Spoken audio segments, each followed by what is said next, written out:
अब हम चलते हैं अपने जीएस के क्वेश्चंस की तरफ। अब हम आपको बताएंगे कि कैसे हमने किस अप्रोच से आपका क्वेश्चन रखा है।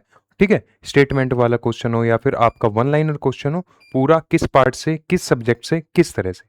ठीक है, जिसमें सबसे पहला क्वेश्चन है आपका इंटरनेशनल अवार्ड से, जिसमें आपका नोबेल प्राइज सबसे महत्वपूर्ण अवार्ड है, उससे क्वेश्चन है आपका, the Nobel prize is not awarded पोस्टhumously but Dag Hammarskjold was awarded the Nobel Prize posthumously in 1961। ठीक है, ये क्या है, ये आपका जो नोबेल प्राइज है वो कभी भी मरणोपरांत नहीं दिया जाता, बस एक बार दिया गया है 1961 में। ठीक, अब उनमें पूछता है कि ये किस फील्ड में दिया गया आपका।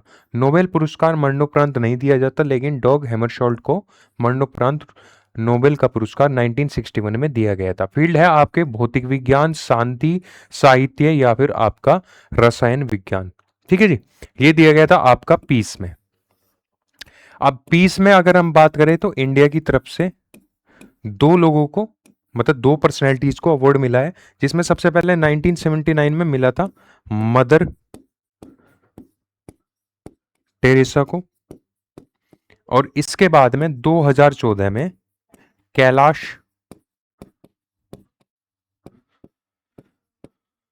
सत्यार्थी, इनको जॉइंटली मिला था, मतलब एक साथ में दो लोगों को भी मिल सकता है सेम अवार्ड। किसके साथ में? मलाला यूसुफजई, यूसुफ जई, और ये बनी थी youngest Nobel peace prize winner.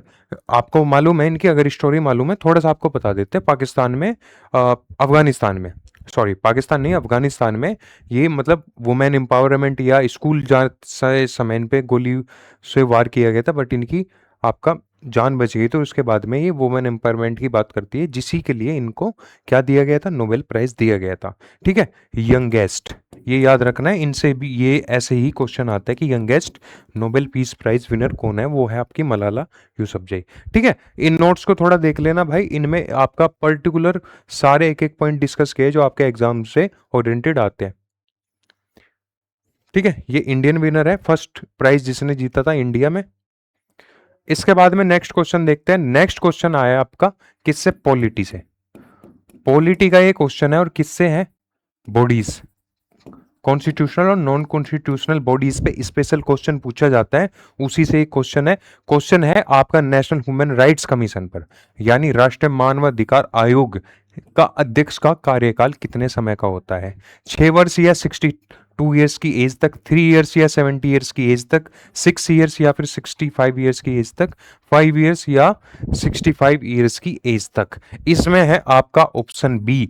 ठीक है, नेशनल ह्यूमन राइट्स कमीशन कब स्थापना हुई है? 1993 में, 1993 में स्थापना होती है, और ये एक तरह की स्टैट्यूटरी बॉडी है, यानी वैधानिक बॉडी है।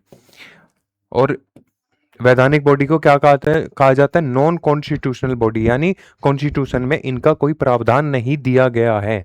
ठीक है, ये 3 ईयर्स और 70 ईयर्स की एज तक दोनों आपका क्या है, थोड़े से मतलब अलग है। मोस्टली क्या होता है आपका 5 ईयर्स या 6 साल वाला, या फिर 65 62 ईयर्स वाला। ठीक है, national human rights commission 1993 statutory body, और कार्यकाल इतना, अपॉइंट किसके द्वारा किए जाते हैं? प्रेसिडेंट द्वारा। इसको भी ध्यान में रखना है।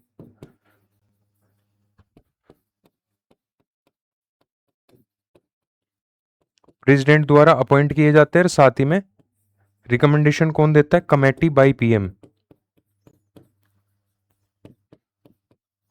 ठीक है, रिकमेंड।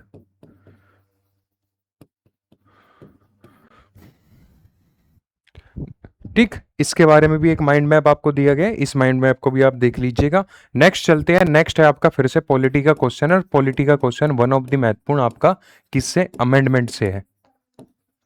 अमेंडमेंट से क्वेश्चन है, क्वेश्चन है आपका निम्नलिखित में से किस संविधान संशोधन अधिनियम द्वारा अनुच्छेद 300 कै यानी 301 के प्रावधान किया गया कि लोकसभा में महिलाओं के लिए स्थान आरक्षित किया जाएगा। लोकसभा और विधानसभा दोनों की बात करता है, ठीक है। इसमें अभी लोकसभा है, पर लोकसभा और विधानसभा दोनों के लिए प्रावधान आया है। उससे नीचे जो टीयर होता है आपका लोकल बॉडीज, म्युनिसिपैलिटीज और आपका पंचायत, उसमें ऑलरेडी 1/3, इसमें भी 1/3 यानी 33% दिया गया है। उसमें ऑलरेडी 1/3 आपको प्रोवाइड किया गया है। ये किसके अनुसार है? ये है आपका ऑप्शन डी 106 के अनुसार। 101 की बात करें तो ये जीएसटी की बात करता है, जिसमें आर्टिकल 279 ए ऐड किया गया था। और इसमें क्या हुआ था? जीएसटी काउंसिल कब हुआ था ये अमेंडमेंट? 2016। फिर इसके बाद में 103वां है भैया। 103वां किसके लिए था? ईडब्ल्यूएस, इकोनॉमिकली वीक सेक्शन को 10% रिजर्वेशन। 10% रिजर्वेशन आपका किस में? यूआर कैटेगरी में जो लोग थे जिनकी 8 लाख से कम इनकम थी, उनको क्या किया था? रिजर्वेशन प्रोवाइड किया गया था। कब हुआ था? 2019 में। इसके बाद में 104 की हम बात करें तो इसमें क्या किया गया था? एससी और एसटी के लिए जो आरक्षित सीट है लोकसभा और विधानसभा में, उसको 10 ईयर्स का आरक्षण बढ़ा दिया गया था। और साथ ही में abolish Anglo Indian, Anglo Indian के लिए जो सीट रिजर्व थी, जैसे लोकसभा में 2 थी, उनको भी आपका एबोलिश कर दिया गया था, एंग्लो इंडियन के रिजर्वेशन को। और ये कब हुआ था आपका? ये भी आपका 2019, ठीक है। और ये कब हुआ था आपका? 106 2023 में। अब ये पूरा का पूरा जो फैक्टर है, जो रिजर्वेशन है जिसपे ये बनता है, ये किस पार्ट में है? आपका पार्ट की बात करें तो ये है पार्ट 16 में, इंडियन कॉन्स्टिट्यूशन के पार्ट 16 में है, जहां आर्टिकल 330 से 342 तक ये है, ठीक है। इसी के पहले है क्या? पार्ट 15। पार्ट 15 में क्या है भाई? पार्ट 15 में आपका इलेक्शन कमीशन, ठीक है। इलेक्शन की बात होती है, जो आपका आर्टिकल 324 से 329 तक है। नेक्स्ट क्वेश्चन देखें, ठीक है। इसमें भी आपका माइंड मैप है, इसको भी ध्यान में रख लेना, पढ़ लेना आराम से। नेक्स्ट है आपका फिजिक्स से क्वेश्चन है। फिजिक्स से क्वेश्चन है और ये किस पे बेस्ड है? आयरन रस्टिंग पर। पूरा आयरन रस्टिंग पर 4 की 4 स्टेटमेंट है ये, इसको देखना है। क्या कहा है? निम्नलिखित में से कौन सा कथन सही नहीं है? असत्य कथन की। ये सही है या सही नहीं है, जब भी ये बात करेगा इसको भी ध्यान में रखना है। सबसे पहले जैसे आपका rusting of iron is example of chemical change, रासायनिक परिवर्तन का उदाहरण है। ये बात आपका सही है भाई। केमिकल चेंज होता है जिसमें आयरन के साथ में ऑक्सीजन और प्लस मॉइस्चर का रिएक्शन होता है, ठीक है जी। आयरन और ऑक्सीजन और मॉइस्चर का रिएक्शन होता है, एक तरह की केमिकल रिएक्शन होती है।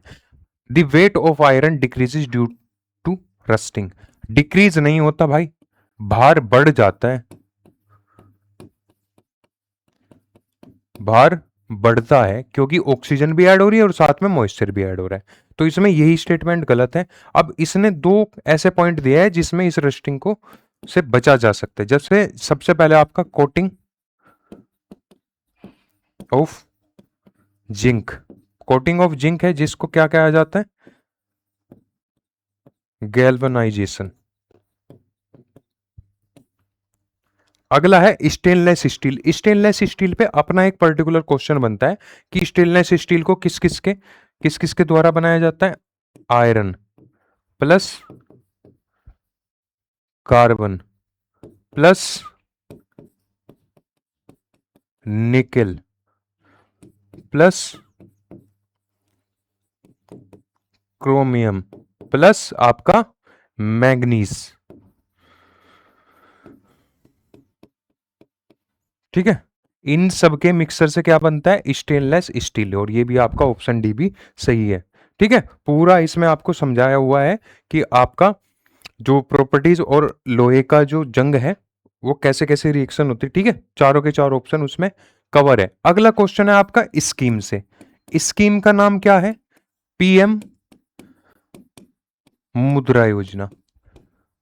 मुद्रा का मतलब क्या है? Micro units development and refinancing, ठीक है। रिफाइनेंस एजेंसी जो भी है। अब सबसे पहला, और इसमें भी क्या कहा है, असत्य कथन की बात करिए, यानी एक ऑप्शन इसमें गलत है। सबसे पहले कहा है इसने कि यह गैर कॉरपोरेट, गैर कृषि और लघु समूह उद्योगों को 10 लाख तक का ऋण प्रदान करने के लिए माननीय प्रधानमंत्री द्वारा 8 अप्रैल 2015 में स्थापित हुई थी। ठीक है, पीएम मुद्रा योजना थी, जो छोटे छोटे आपके जो बिजनेस चलते हैं ना, उनको 10 लाख तक का, ये ध्यान रखो, 10 लाख तक का। उस समय बाद में अमेंडमेंट हुआ है, उसके आगे बात करेंगे। ठीक है, अमेंडमेंट हुआ है। सबसे पहला पॉइंट है इसका 8 अप्रैल 2015 इस्टेब्लिश्ड, और इस इस्टेब्लिशमेंट में बात की गई थी 10 लाख लोन। ठीक है जी। और इसके बाद में बात करता है ये, under this loan given by commercial bank, RRB, small financial bank, MFI या फिर एनबीएफसी, ये सब बैंक होते हैं जो इसमें लोन प्रोवाइड करते हैं। ये भी कथन आपका सही है और ए भी सही है। अगला है, the finance minister announce increase in loan limit from 10 lakh to 25 lakh on July 2014। ठीक है, इसमें अमेंडमेंट हुआ 9 साल बाद में 2024 में, जिसमें क्या किया गया, पहले 10 लाख तक की थी, जो भी कैटेगरीज में डिवाइड किया गया था, उसमें एक नई कैटेगरी जोड़ी गई जिसमें लोन की बात करता है। अब इस ऑप्शन में दिया गया है कितना, 25 लाख रुपए तक का, ये गलत है, ये था 20 लाख तक का। अब इसको समझाते हैं। सबसे पहले जैसे इसमें था शिशु, शिशु में 0 से 50,000। फिर था किशोर, किशोर में कितना था भाई, 50,000 से 5 लाख। फिर था आपका तरुण, ये था 5 लाख से 10 लाख। फिर था तरुण प्लस, ये नई कैटेगरी जो जोड़ी गई ना, वो तरुण प्लस जोड़ी गई थी, जो 10 लाख से 20 लाख तक का। ऑप्शन में दिया गया आपका 25 लाख। ऐसे ही फैक्ट बेस्ड क्वेश्चन आपके एग्जाम में आते हैं। ठीक है, तो इसको भी ध्यान में रखना है। ये था 10 लाख से और आपका 20 लाख, यही ऑप्शन इसमें गलत हो जाता है, ऑप्शन सी। ठीक है, पूरा इसमें आपको डेटा चिट्ठा दिया गया है, इसको भी देख लेना। नेक्स्ट क्वेश्चन है आपका किससे, हिस्ट्री से। हिस्ट्री में किसके, आईएनसी यानी इंटरनेशनल कांग्रेस के एक सेशन से ये क्वेश्चन है। अब ये इसमें पूछता है, जनगण गण की रचना रविंद्रनाथ टैगोर ने की, और पहली बार 27 दिसंबर 1911 को भारतीय राष्ट्रीय कांग्रेस के डैश सत्र में इसका सार्वजनिक गायन हुआ। उनमें से कौन सा सत्र में हुआ, कलकत्ता, लखनऊ, मद्रास या फिर नागपुर। ठीक है, ये है आपका कलकत्ता, 1911 में कलकत्ता में। ठीक है, जनगण मन। अब इसमें एक पॉइंट बताते, कलकत्ता के एक सेक्शन में जो 1896 में हुआ था, जिसमें वंदे मातरम को पहली बार गाया गया था, वंदे मातरम। ठीक है, और 1911 के सेशन में जनगण मन को पहली बार गाया गया। ये तो जनगण मन तो आपका रविंद्रनाथ टैगोर ने लिखा था। वंदे मातरम कहाँ से लिया गया था, ठीक है, और किसके द्वारा वो बुक लिखी गई है, उसके बारे में आपको बताना है आंसर में। ठीक है, कमेंट में रखना है वो अपना आंसर, वंदे मातरम को कहाँ से लिया गया था, किस बुक से लिया गया था, और वो बुक किसके द्वारा लिखी गई थी। अगले ऑप्शन की बात करें तो इसमें है लखनऊ का 1916 का लखनऊ पैक्ट। ठीक है, लखनऊ में जो सेशन हुआ था, उसमें लखनऊ पैक्ट हुआ था किस किस के बीच में, मुस्लिम लीग और इंडियन नेशनल कांग्रेस के बीच में। इसको भी ध्यान में रखना है। अगला है मद्रास, 1887 में एक सेशन हुआ था यहाँ पे, और इसमें क्या हुआ था, प्रथम मुस्लिम अध्यक्ष, प्रथम मुस्लिम अध्यक्ष बने थे, कौन बने थे, बदरुद्दीन तैयब, बदरुद्दीन तैयब। ठीक है जी। ठीक, नेक्स्ट आपका क्वेश्चन है, ये क्वेश्चन आपका फिर से पॉलिटी का, पॉलिटी में शेड्यूल्स है। ठीक है, पॉलिटी में शेड्यूल का क्वेश्चन है। अब इसमें देखते हैं, राज्य की विधानसभा या विधान परिषद का प्रत्येक सदस्य अपने स्थान ग्रहण करने से पहले राज्यपाल या उसके द्वारा निमित्त नियुक्त व्यक्तियों के समक्ष की अनुसूची के अनुसार प्रयोजन के लिए प्रारूप के अनुसार शपथ लेता है या प्रतिज्ञान करेगा और अपने हस्ताक्षर करेगा। इसमें सीधा सा याद रखना है भाई, शपथ और प्रतिज्ञान, ये या फिर इनको बोले ओथ और अफर्मेशन। किस में है ओथ एंड अफर्मेशन? मिलेगा आपको थर्ड में। फर्स्ट में क्या है, टेरिटरी की बात होती है, राज्य क्षेत्र की टेरिटरीज की बात होती है। सेकंड में सैलरी की बात होती है। थर्ड में हमने आपको बता ही दिया। और फिफ्थ में क्या होती है, शेड्यूल एरियाज की।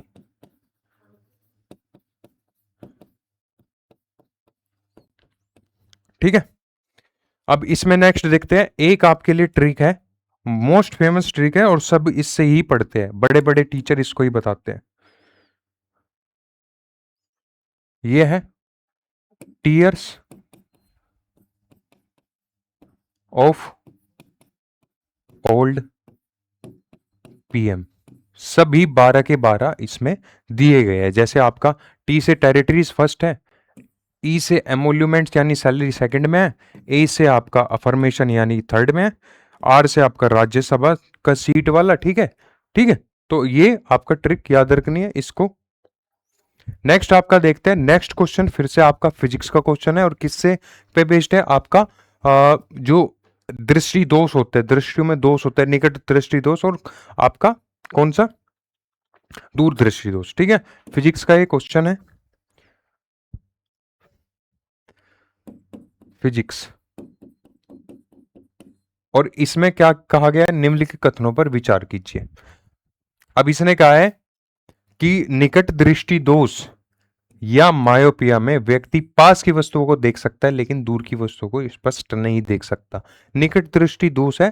ठीक है, थोड़ा सा उल्टा इसको समझना, निकट है तो पास वाली को देख सकता, दूर वाली को नहीं देख सकता। अब इसके दूसरे कंटेक्स्ट में कहे दूर दृष्टि दोष में फिर क्या होगा, दूर दृष्टि दोष यानी हाइपरमेट्रोपिया।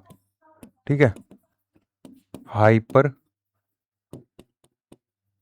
मेट्रोपिया, इसमें क्या होता है, दूर नहीं देख सकता,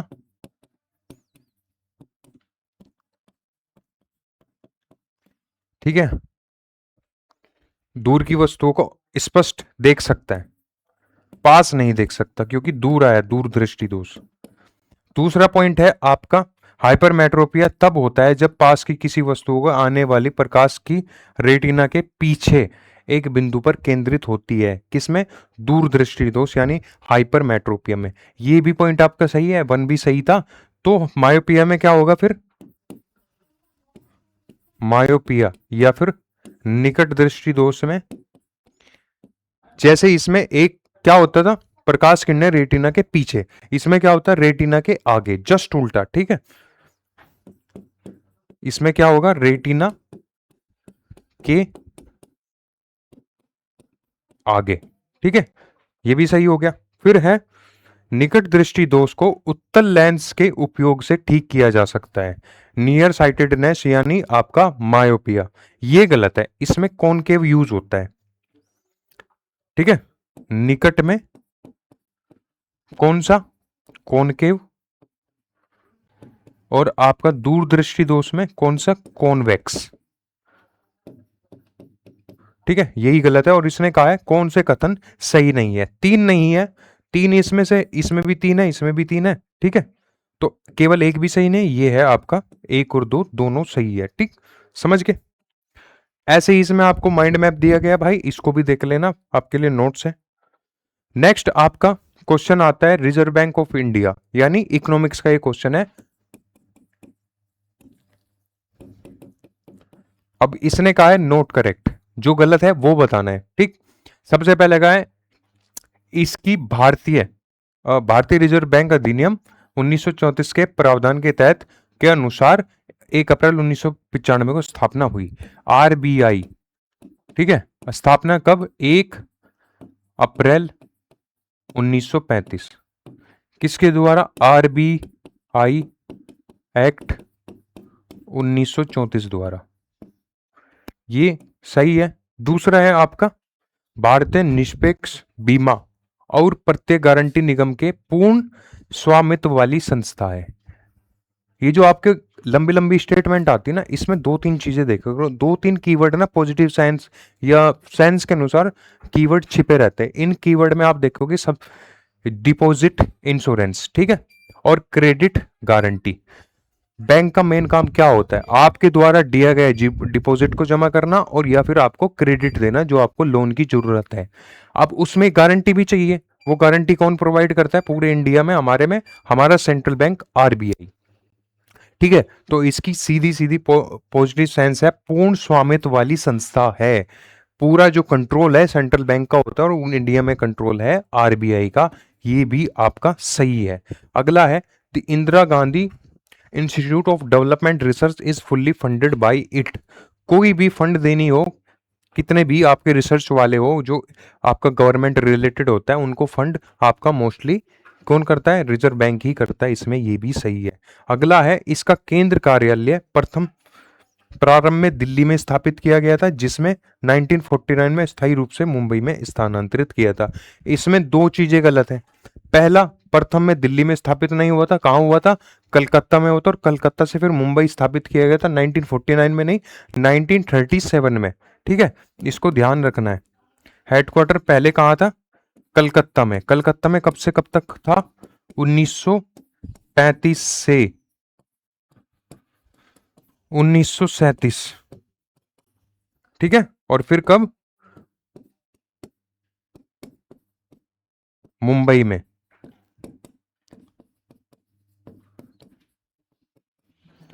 स्थानांतरित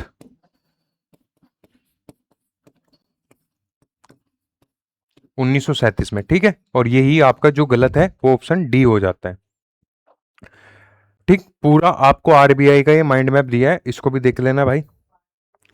इसके बाद में how many medals did Pramod Bhagat win in Spanish para badminton. Badminton के प्लेयर है कौन? आपके प्रमोद भगत, ठीक है। प्रमोद भगत ने स्पेनिश पैरा बैडमिंटन इंटरनेशनल 2026 में कुल कितने पदक जीते? एक स्वर्ण एक रजत, दो स्वर्ण एक रजत, एक स्वर्ण दो रजत, या फिर तीन स्वर्ण पदक। इन्होंने जीते थे कितने? आपका एक स्वर्ण और दो रजत, ठीक है। करंट का क्वेश्चन है।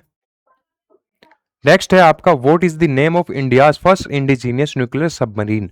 भारत की पहली स्वदेशी परमाणु पनडुब्बी का नाम क्या है? ये है आपकी आईएनएस अरिहंत, ठीक है।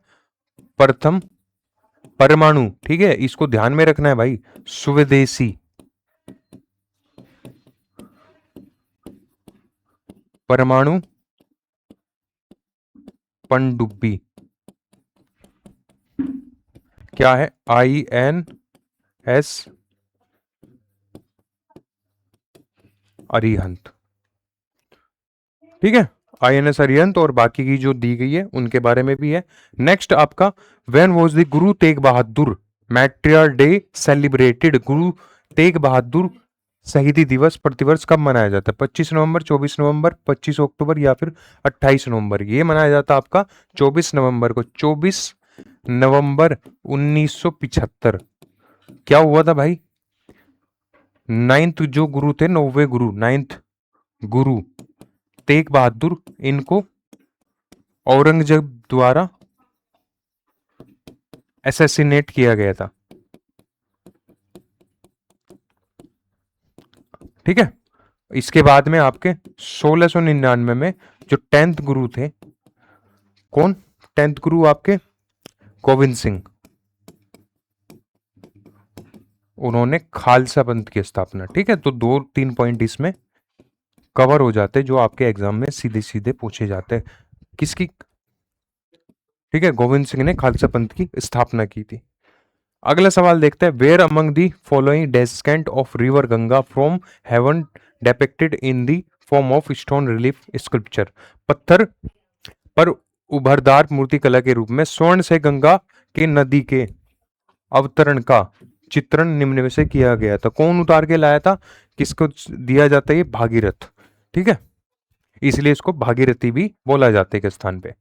सांची, अमरावती, एलोरा, या फिर महाबलीपुरम। ये है आपका कहां पे? महाबलीपुरम, ठीक है। यहाँ पे क्या है? अर्जुन पिनाका। ठीक है, ये वहां पे महाबलीपुरम में चित्रित है। ठीक, पूरा महाबलीपुरम के बारे में, और बाकी जो आपके पॉइंट है अमरावती स्तूप और आपका सांची स्तूप उसके बारे में भी। अगला देखें, भारत में मुद्रा स्थिति मापने के प्रमुख सूचकांक उपभोक्ता मूल्य सूचकांक सीपीआई का आधार वर्ष कौन सा है? अभी अभी ये अमेंडमेंट हुआ आपका 2024 में, जिसमें सीपीआई का कंज्यूमर प्राइस इंडेक्स का जो कितना था पहले, पहले था आपका 2012 से अब चेंज करके हो गया ये आपका 2024, और ये कब से लागू हो जाएगा? आपका 2026 से लागू हो जाएगा। ठीक है जी। नेक्स्ट देखते हैं, in which of the following Chapchar Kut festival celebrated? यहाँ पे किस में छपारकूट फेस्टिवल मनाया जाता है? नागालैंड, पंजाब, मिजोरम या फिर आपका सिक्किम? ये मनाया जाता है आपका मिजोरम। रम से याद रखना है, ठीक है, मिजोरम का रम उठाना है और इससे बताना है, जब रम पीने के बाद में जो गंदे लोग होते हैं वो रम पीते हैं और क्या करते हैं, जो छप्पर होते हैं, क्योंकि ठीक है छप्पर तोड़ फोड़ देते हैं और उनकी क्या होती है, कुटाई। तो छपार कूट याद रखना है रम से, और रम से हो गया मिजोरम। बाकी की बात करें तो नागालैंड का सबसे हॉर्नबिल, जो मोस्ट फेमस फेस्टिवल है वो है हॉर्नबिल, जो कि 1 से 10 दिसंबर तक चलता है। पंजाब में बात करें तो बैसाखी और आपका लोहड़ी। ठीक, और सिक्किम में आपका चलता है लोसार और सागा दावा, जो मोस्ट फेमस है, जो आपके एग्जाम में पूछ लिए जाते हैं। अगला है आपका आदित्य L1, जो साइंस एंड टेक अब के समय में मोस्ट पार्ट आपका पूछा जा रहा है क्वेश्चन में। ठीक है, उससे एक क्वेश्चन प्रोवाइडेड है आपका आदित्य L1। आदित्य आप समझते हो क्या होता है? आदित्य एक पर्यायवाची है किसका? सूर्य का। अब इसमें कहा है इसरो का मंगलयान मिशन, रक्षा अनुसंधान एवं विकास संगठन द्वारा विकसित इंटरकॉन्टिनेंट बैलिस्टिक मिसाइल, ये, और अगला है इसरो का एक सौर मिशन। ठीक है, या फिर इसरो का चंद्रमा मिशन। सौर से ही समझ जाइए, ठीक है, सूर्य से जुड़ा हुआ है आपका। और ये कब हुआ था? 23 सितंबर 2023 में इसको लॉन्च किया गया था। कहां पे? L1 पॉइंट, सूर्य की जांच के लिए। कितना है ये? 1.5 मिलियन किलोमीटर दूर है पृथ्वी से।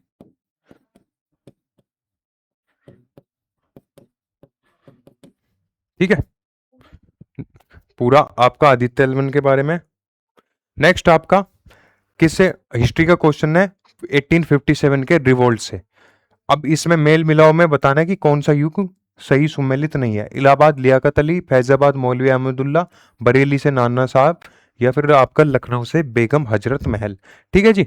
अब इसमें क्या है, ये भी सही है, ये भी सही है और ये भी सही है।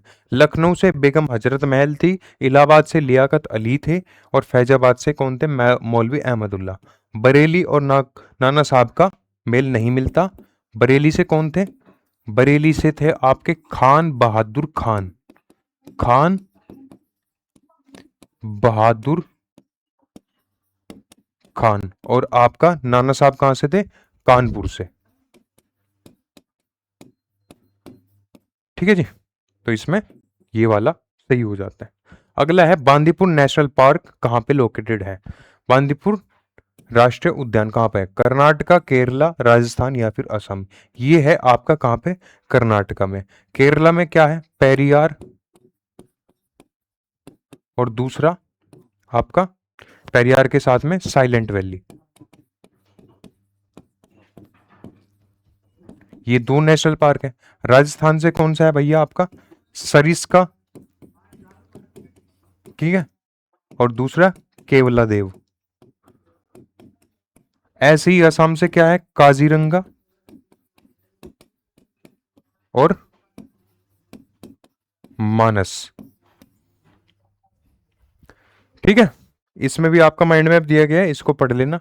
नेक्स्ट है बेसिक स्ट्रक्चर एंड रिपब्लिक के लेखक कौन है? मार जोसफ परोठथम, PS श्रीधरन पिल्लई, सुभाष सिडोरकर, या इनमें से कोई नहीं। ये है आपके ऑप्शन बी में PS श्रीधरन पिल्लई। किसके? Basic structure and Republic book के लेखक। नेक्स्ट आपका मेल मिलाओ का है, मैचिंग का क्वेश्चन है। एंजिल जलप्रपात, बायोमा जलप्रपात, स्टैनली और विक्टोरिया, ये किस किस से आपका रिलेटेड है? सबसे पहले इसमें इजी क्वेश्चन देखना है। एंजिल मोस्टली हमें पता हो, एंजिल और विक्टोरिया का पता ही होता है। एंजिल कहाँ पे है भाई? कौन सा? कोरोनी नदी, ठीक है आपका। इसके बाद में बोयोमा है आपका, ठीक है। विक्टोरिया को देखते हैं, विक्टोरिया आपका कहाँ पे है भाई? जाम्बेजी रिवर, ठीक है। इन दो का पता है, यहाँ पे A3 मिल जाता है, D1 मिल जाता है। D1 किसी में नहीं है और A3 इसमें है पर D1 नहीं है, यही आपका सही हो जाता है, ठीक है।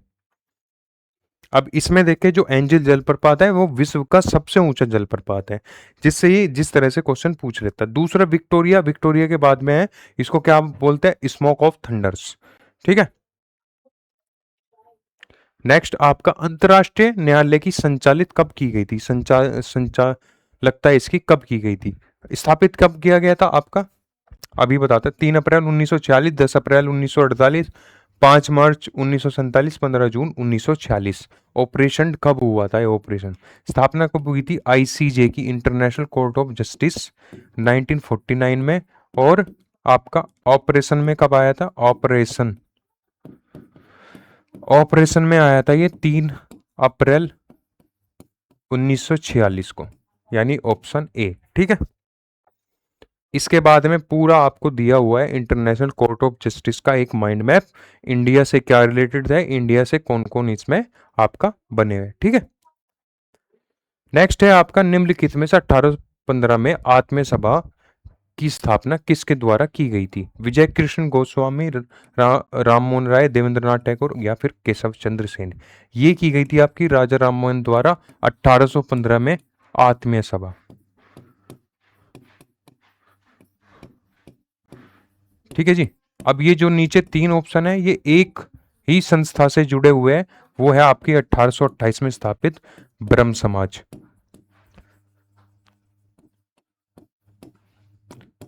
ठीक है जी। अब इन दो में जो देवेंद्रनाथ टैगोर है और केशव चंद्र सेन है, ये बाद में आए थे।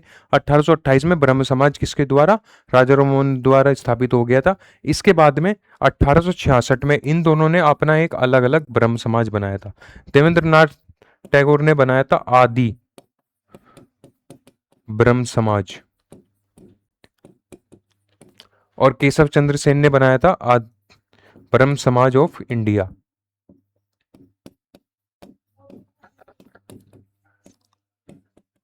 भारतीय ब्रह्म समाज, ठीक है। अगला देखें, अगले में इसमें ऐसे ही है, माइंड मैप है, आप इसको समझ लीजिएगा। नेक्स्ट है आपका विश्व पर्यटन दिवस कब मनाया जाता है?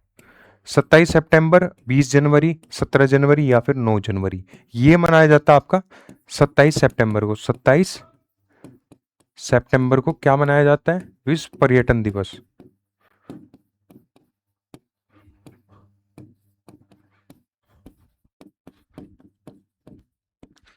ठीक है। और 9 जनवरी को प्रवासी भारतीय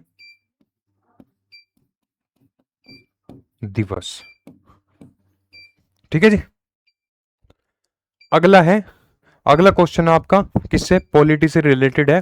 पॉलिटी में भी ये क्वेश्चन आपका अंतरराष्ट्रीय संधियों के भारत के किसी भाग या संपूर्ण भारत में लागू करने के लिए संसद का कोई भी कानून बना सकती है। जब भी ये बात होगी ना संसद के अंतरराष्ट्रीय से रिलेशन से संबंधित कानून, ये आता आपका पार्ट 11 में भाई, पार्ट 11, जो कि आपका आर्टिकल 246 से 263 तक है, जिसमें विधायी,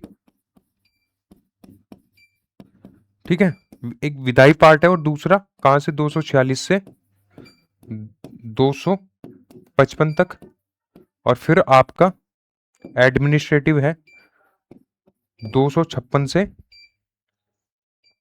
कहां तक? 263 तक, ठीक है। और इसमें एक सीधा सा है, सभी राज्यों की सहमति, बिना राज्यों की सहमति, संबंधित राज्यों की सहमति से, या फिर बहुसंख्यक राज्यों की सहमति। ऐसा कोई केस नहीं होता, बिना किसी राज्य सहमति ये होता है। और ये किस में आता है? अंतरराष्ट्रीय संधि आता है आर्टिकल 253 में।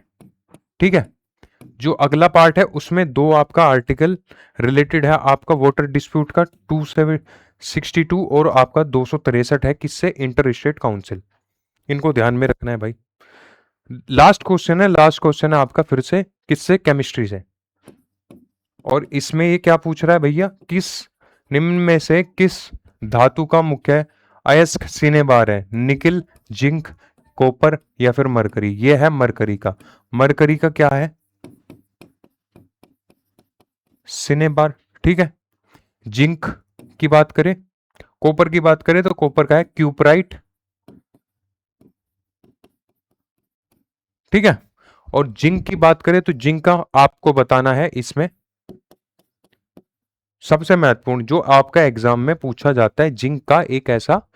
ठीक है, चलो मैं ही बता देता हूं भाई, कैलेमाइन,